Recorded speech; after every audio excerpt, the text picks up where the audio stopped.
The active investigations in FOSS provide a rich context for students to develop and exercise thinking processes and communication skills.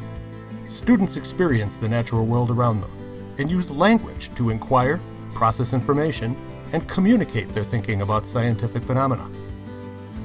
Speaking and listening strategies from the Science-Centered Language Development chapter, such as AB Partners, can engage students in the science practice of constructing explanations.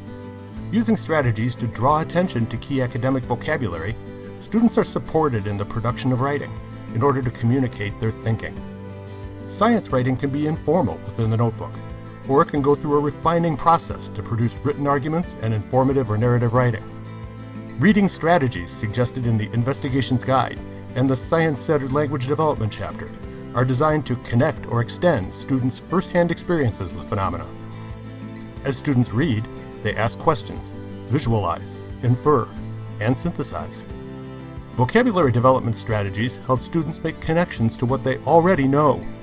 The goal is for students to use science vocabulary in ways that demonstrate understanding of the language concepts.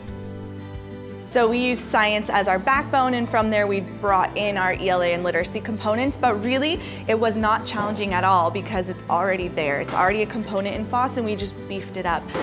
They already provide literature that connects to your science. They already provide sentence frames and scaffolding for conversations, and the focus questions are prompts for engagement and thinking. They're prompts for writing and science notebooking. So it really just fit together seamlessly.